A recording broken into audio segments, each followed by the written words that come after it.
Yes, sister. I want to know how involved your parents are in your school, how they get parent involvement, parental involvement. That's my question number one. And why do Muslims feel so negative towards Islamic education? Right. Okay, number one, in terms of parental involvement, in the Sunday school classes, the weekend schools, we had developed classes for the parents themselves, which were parallel to the classes for the students, which you may be doing yourself.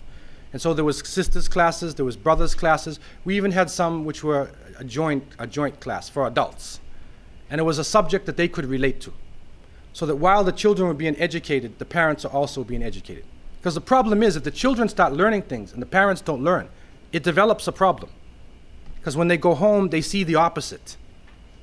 So it develops a problem. So the parents need to be educated. And then also to have periodic meetings with the parents where you discuss the policy of the school. If they have any criticisms, suggestions, they have input.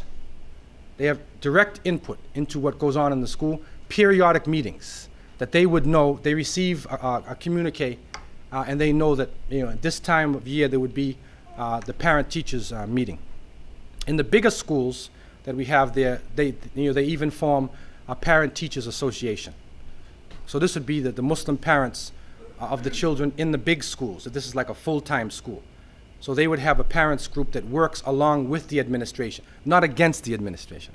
They work with the administration to solve the problems. And the administration should look upon the parents as a very important part of their leadership.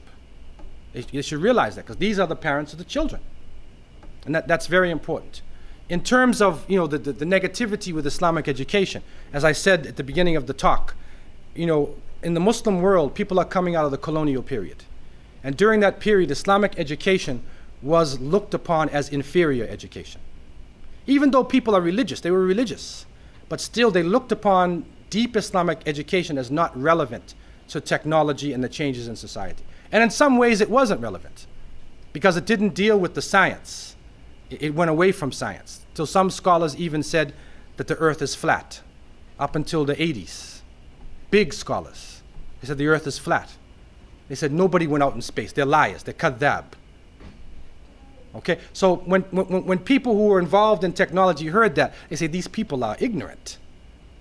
And so a gap developed between the professional people who were educated in the secular system and the people who were educated in the Islamic education system.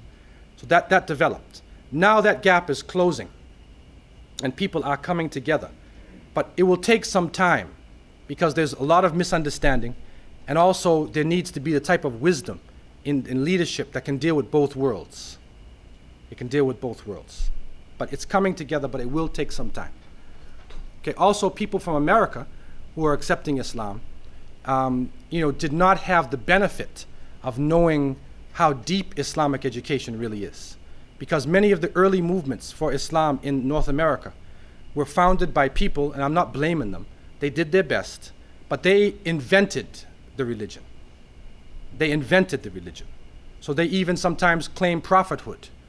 And they invented how to pray, how to fast, how to do everything without going to the sources. Now they were trying to survive, right? But they thought it up themselves. And that's not the way Islam has been transmitted. There is creativity, but it's revelation. You got to learn the revelation.